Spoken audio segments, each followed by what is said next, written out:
Hello everyone, welcome back to our channel Cloud Institution. So today in this video we're going to see a real-time interview question on EC2 login. Okay, so let's say for example, so the question is going to be very straightforward.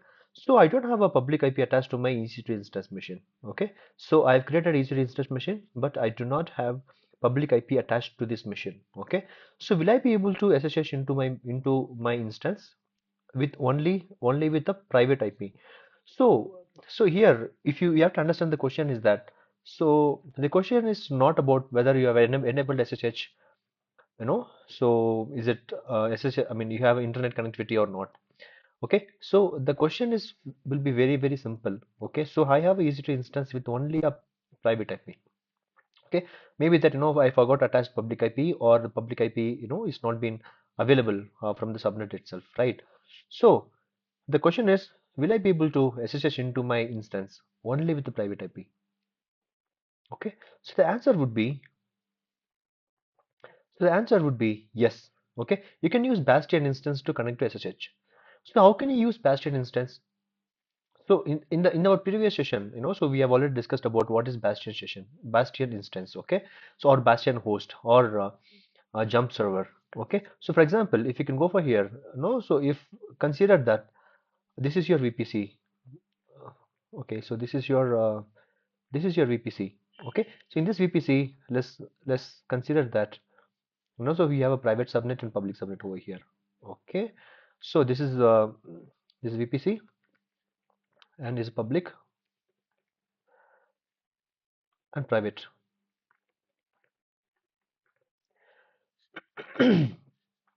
So here the scenario is that instance could be available in private subnet, or that instance could be available at a public subnet as well. So you can ask me one question. Okay, so if the subnet, I mean, if the instance is already available in public subnet, why will that instance will not be having a public IP?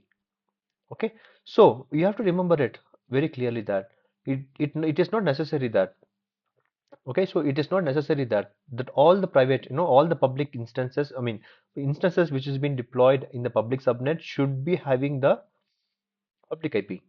Okay, so as I mentioned that we we can enable it or disable it based on our needs. Okay, so even though if our instances has been deployed in a public subnet, it is not necessary that it should be having a public IP.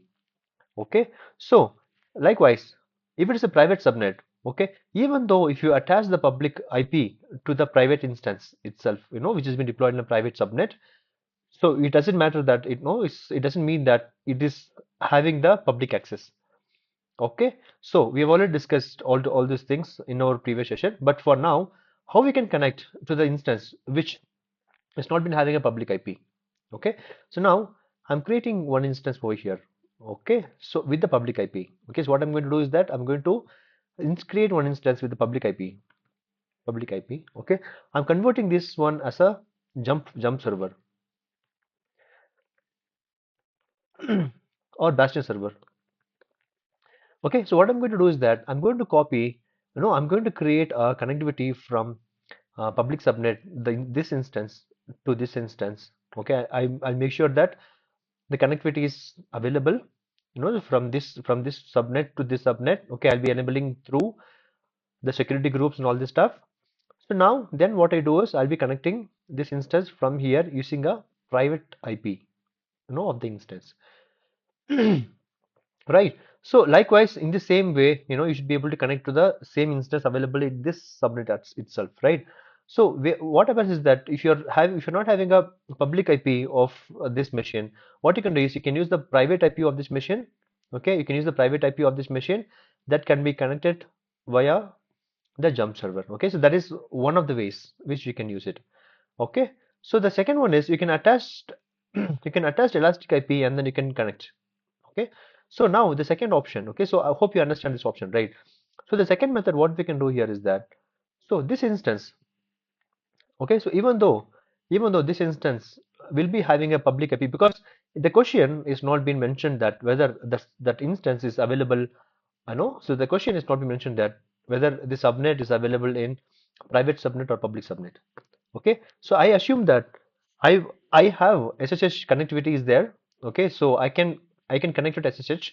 So I can attach the elastic IP for this machine. Okay, so the answer could be you can attach elastic IP and then you can connect it. How to attach elastic IP?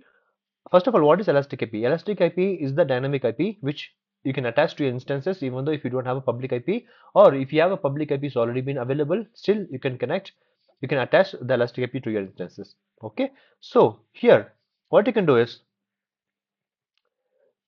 here what you can do is you can you can you can attach the elastic IP over here.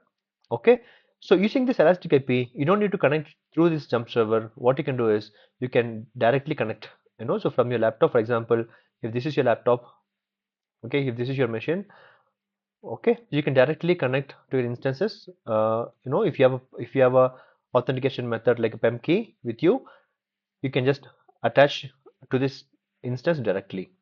Okay, but the same way you cannot connect, even though if you attach the elastic IP over here, even though if you attach elastic IP over here,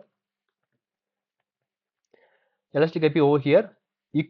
will not be able to connect to this machine directly using elastic IP.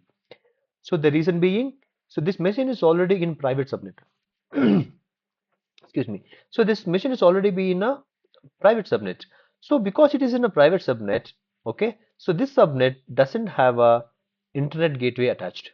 Okay, so internet gateway is not attached for this subnet.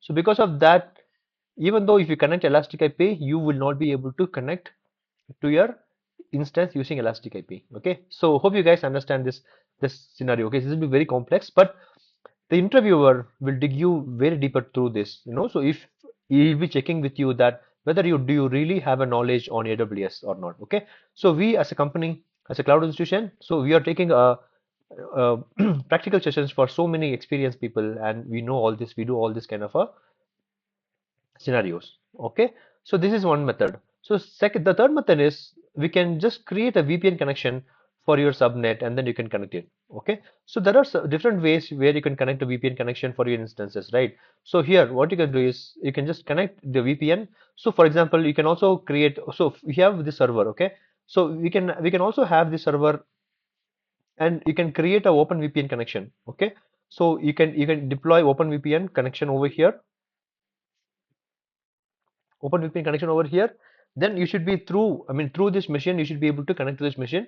If you don't have a, if doesn't access a jump server, or you can also install OpenSSH in your laptop. Okay, in your machine, you can install OpenSSH in your machine, and you can create a connectivity to your private subnet, and then you should be able to access it from there. All right, so these are the different ways in which you should be able to connect it. Okay, so if you tell all this question, all this answer to your to your interviewer, your interviewer will be very happy, because at least you know that what are the different ways, what is the scenario, that you have, so that you are working with. Okay, so that's it from this video. Thank you so much for watching, and if you really like this video, please like and subscribe so to our channel. Okay, so please follow us. So thank you so much, and we'll be meeting you again with a lot of interview questions like this. Okay, so please stay connected with us. Thank you.